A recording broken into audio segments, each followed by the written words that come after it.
Bonjour et bienvenue sur la chaîne Mysticé Fibrae. Mysticé Fibrae, c'est ma chaîne, moi c'est Pauline. Et je vous retrouve aujourd'hui pour ce 14e jour, je crois. Oui, je crois que c'est ça, 14e jour de Vlogtober. Oui, c'est ça. Je ne sais absolument jamais la date que nous sommes. Donc du coup, toujours compliqué d'introduire. On se retrouve aujourd'hui sur ma chaîne qui normalement est plutôt réservée aux loisirs créatifs, à toutes mes créations en rapport avec le fil et la fibre. Mais aujourd'hui, on se retrouve pour le Vlogtober sur des épisodes, entre guillemets, spéciaux qui sont eux consacrés à mon étude des runes et des arts de la divination, nous dirons, on va dire comme ça. Alors, comme chaque jour depuis maintenant, du coup 14 jours, bientôt 2 semaines, c'est ouf, enfin 2 semaines même, trop bien. Depuis 2 semaines, on regarde l'almanach de la sorcière et ses différentes infos, on va dire que c'est des infos et c'est des illustrations. Ensuite, je réponds à des questions quand j'ai le temps et qu'il y en a. Ensuite, on étudie une rune. Et pour finir, on tire la carte du jour d'un de mes nombreux oracles. Voilà. Qu'est-ce que je voulais dire? Oui, donc déjà 15 jours incroyables. Est-ce que vous sentez un relâchement? C'est vrai que mes épisodes sont un petit peu moins longs que cette semaine, que la semaine dernière. Peut-être y a-t-il un relâchement.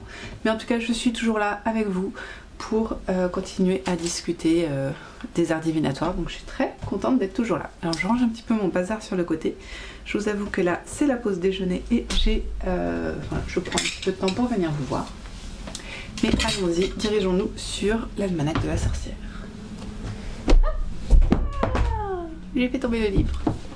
Donc, l'almanach de la sorcière. D'ailleurs, j'avais jamais montré les sigles. Quel doux mélange de trucs qui ne veut rien dire. Bon, pardon. Alors, le 14 octobre, qu'est-ce qu'on a aujourd'hui? Toujours pas de saint, mais nous avons le génie du jour qui est Damabia, qui est... Oh, le génie! Ce génie est une fontaine de sagesse. Il sert contre les sortilèges et permet de réussir dans les entreprises, dans les voyages lointains. Alors, oh là là, je ne connais pas. Encore le muguet? Décidément, le parfum du jour, c'est toujours le muguet, le cascari et le gaillac. Quasiment comme hier. La recette du jour pour se protéger lors d'une rencontre avec des gens hostiles. Qu'est-ce qu'il nous faut? Il faut avoir sur soi du plomb, ça va? Facile?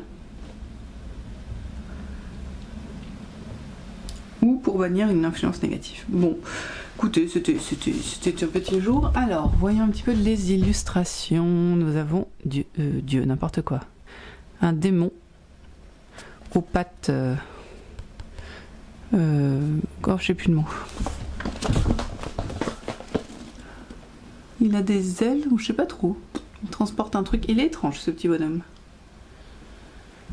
Et oh là là, j'ai du mal à écarter toute. Alors, cette image est sous-titrée "Écarter toute négativité". Eh bah écoutez, j'arrive même pas à comprendre ce que je vois. Alors écarter la négativité. Ok. Il y a un pauvre monsieur qui se fait tirer les cheveux, Bon, je suis pas convaincue aujourd'hui. Non, j'aime pas les images, elles me disent rien. Ah, je préfère celle de demain, il y en a une jolie. Donc, demain, mieux. Du coup, c'est un peu pressé en ce moment, je suis désolée. J'ai pas enregistré mes runes à l'avance, du coup, j'ai pas trop le temps. Et comme je veux toujours essayer de mettre ma vidéo en ligne pour 19h30, voilà. Alors j'ai pas fait celle-là. Si. Faut que je trouve mes runes. Ah si, j'ai fait note. Donc on est à la rune 11 qui s'appelle Is. Et c'est parti. Oui, donc tout ça pour dire que même si j'ai des questions, je prends pas le temps de vous répondre, je suis désolée, mais ça va venir. Ce week-end, je suis à la maison, donc on aura un petit peu plus de temps. C'est tout? Ouais, voilà. Bon, étudions la rune, ma foi. Alors, déjà la carte. Donc, la rune Is, qui est représenté par un trait facile. Je vous montre l'illustration, on en reparle juste après. C'est la lettre et le son I et c'est la 11e rune. Alors, voyons un petit peu. J'essaye de regarder. On voit une sorte de pays de glace tout au bout là-bas. Une montagne enneigée. Un grand grès dressé. Mais c'est pas. On voit que c'est quelque chose de naturel, pas fait par l'homme. En dessous, attendez, je regarde. On dirait presque vous savez, une mer glacée, enfin, je ne sais pas. Couleur un peu terreuse, un peu... beaucoup de gris, de jaune. Et quoi d'autre? Qu'est-ce qu'on peut voir d'autre? J'ai dit la petite montagne. Ouais, on ressent le froid quand même. Qu'est-ce que vous en dites? C'est froid, ouais, c'est ça, c'est froid. Mais froid... vraiment froid. Froid dans l'ambiance en fait. C'est même pas le froid, la température, c'est l'ambiance qui est froide. Bon alors, qu'est-ce qu'on nous dit sur Is? Son nom, déjà, c'est la volonté et la glace. Ou la volonté de la glace, je ne sais pas. C'est une rune femelle. Oui. Son élément est la glace. Voilà, ça c'est fait. Ses divinités sont Rinda et Verdandi. Verdandi étant la Norne du présent.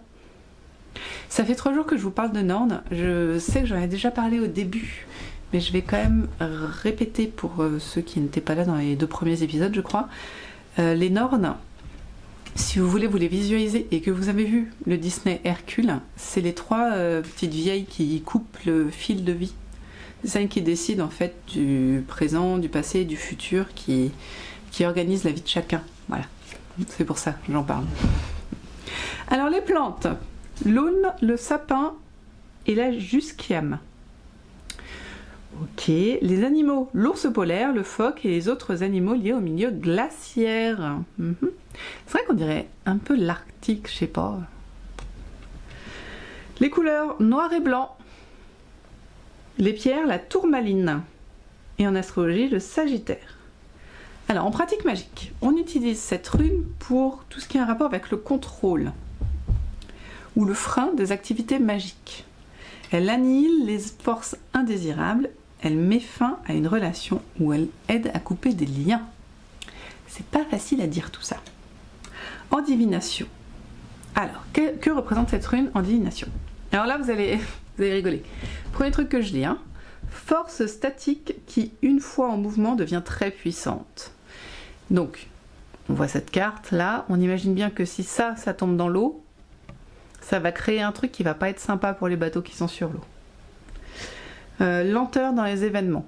Ouais. Iceberg. La face visible n'est pas la plus importante et les apparences peuvent être trompeuses. Résistance silencieuse qui fige la fluidité de mouvement. Ah ça je l'ai là. La résistance silencieuse, ici je trouve qu'on l'a bien. Cette espèce de grosse roche là qui bouge pas, immuable. Et qui en dessous, moi je vois du mouvement là entre la houle ici ou les... Je sais pas si c'est des vagues ou des morceaux de glace qui s'entrechoquent, mais... Cette rune met l'accent sur sur l'observation.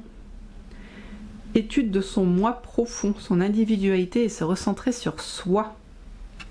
Est-ce que ça, ce serait un soi? Par exemple, le trait, le i, représente-t-il la personne? Synonyme de perte d'énergie et de motion, de mouvement peut-être. Savoir changer d'être. Ah, d'état. Savoir changer d'état. Comme la glace qui devient solide, puis liquide, puis gazeux, le cycle de l'eau, quoi. Il faut être vigilant, faire attention, calme et volonté. Et avoir la volonté de surmonter les difficultés. Je suis désolée, j'ai écrit comme un cochon. Voilà. Bon, alors qu'est-ce qu'on retient? Moi, je retiens l'immuabilité, clairement. Pas le feu sous la glace, mais le... Ah, c'était quoi le truc? L'iceberg, là. La face visible n'est pas la plus importante. Et une force statique qui, une fois en mouvement, devient très, très, très puissante. Voilà, moi c'est ce que je garde. Je vais garder ça. Je vais garder cette force statique là qui m'est rappelée par cet énorme rocher et en même temps cette puissance sous-jacente qu'on ne voit pas si elle est sous l'eau et qui peut être désastreuse si justement il y a un éboulement. Le calme, la stagnation, mais la puissance sous-jacente. J'aime bien ça. Hein? Qu'est-ce que vous en dites? Voilà.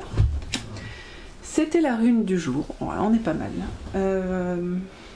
Est-ce que c'est tout ce que je voulais vous raconter? Bah oui. Qu'est-ce qu'on va faire comme oracle aujourd'hui?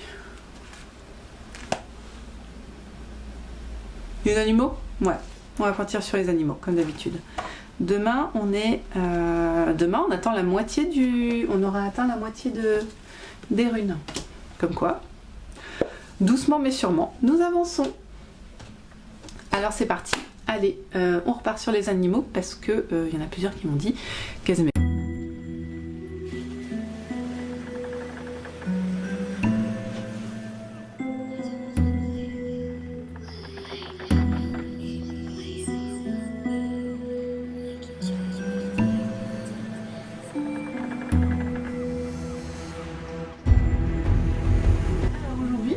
On a le corbeau. Alors bizarrement, ouais, ça vous voyez bien. Pour cet oracle qui normalement est quand même assez coloré, assez travaillé, je vais vous montrer par exemple le cheval. Vous voyez le cheval, il l'a quand même vachement travaillé. Je trouve que le corbeau est très très très sobre. Donc rien que ça déjà, ça nous indique beaucoup de choses. Il a l'air par contre très intelligent. Regardez-moi ses yeux, pas du tout méchant. Je le trouve même gentil dans son regard. Décidé, hein, son bec vers le haut, là, on sait ce qu'il veut. Hein. Mais très gentil. Sa couleur noire, hein, reflet peut-être d'un mauvais augure, qui sait. Mais je sais pas, son visage, il est vraiment cool, je trouve. Je le regarde dans les yeux et il est cool. Par contre, on remarque, hein, il est à l'arrêt. C'est comme s'il était sur une branche. Il est carrément pas en vol, quoi. Il regarde vers un autre, pas un autre monde, mais une autre direction. Il ne regarde pas nous. Il regarde au loin. Comment dire? J'arrive pas à trouver mon mot. Il anticipe quelque chose qui va se passer. Il essaye de voir au loin. Il va au loin. Le seul frou-frou dans le corbeau, c'est cette petite pierre noire sur sa queue. Alors franchement, il est sobre. On peut parler de sobriété dans le corbeau là, clairement. Alors qu'est-ce qu'on en tire? C'est un oiseau, donc pour moi on est sur de la liberté. Sobriété bien sûr. Je ne vois pas le mauvais augure, c'est vrai que c'est souvent indiqué comme ça, mais là franchement je le vois pas. Pour moi, il regarde vers l'avenir, il est dans l'attente d'un événement à venir important et dans la préparation de cet événement. Voilà, l'attente, la liberté. Ouais, on va voir ce que ça nous dit. Nous avons l'union fait la force et la parole fait la civilisation. Donc il semblerait que le corbeau soit un animal qui est bavard, qui a un gros vocabulaire pour un animal, hein, un gros langage. Et du coup, on parle de communication, d'entraide sociale, de filiation, piété filiale, voilà. Donc, why not? Écoutez, je pense qu'on peut prendre les deux. On peut prendre cette vision vers l'avenir et puis aussi cette communication que nous entretenons chaque jour, tous ensemble. Parce qu'on parlait communication, mais... Non, ça va. On parlait communication, mais voilà, hein, comme quoi rien n'est au hasard, parce que c'est quand même top de vous voir chaque jour. Et non, ça va. C'est top de vous voir chaque jour et que vous communiquiez avec moi aussi dans les commentaires, que vous m'en laissiez, que vous me fassiez des petits mots, c'est génial, j'adore, merci. Et que vous me disiez ce que vous voyez bien sûr dans les cartes que je vous montre. Eh bien écoutez, c'est tout pour nous aujourd'hui. On va s'arrêter là. Demain, nouvelle rune. Nouveau tirage de cartes, bien sûr. Demain, c'est le week-end, donc je vais essayer de faire le point dans les commentaires. J'adore, hein, vous me laissez plein de commentaires, mais du coup, ça me prend un petit peu de temps. Je vous réponds toujours, mais là, je crois que j'ai 2 jours de retard. Puis comme ouais, mine de rien, les loisirs créatifs sont toujours là, hein. Vous avez toujours vos vidéos du dimanche, donc faut quand même... voilà, faut produire, enfin faut pas produire, mais pour moi c'est important, c'est le loisir créatif et je ne peux pas m'en passer, donc j'ai réservé du temps. Voilà, bon, c'est tout pour nous aujourd'hui, donc j'espère que cet épisode de Vlogtober vous a plu, il était fort décousu, mais bon, hein, ça fait 2 semaines. Donc on se retrouve demain pour entamer la 3e semaine de Vlogtober.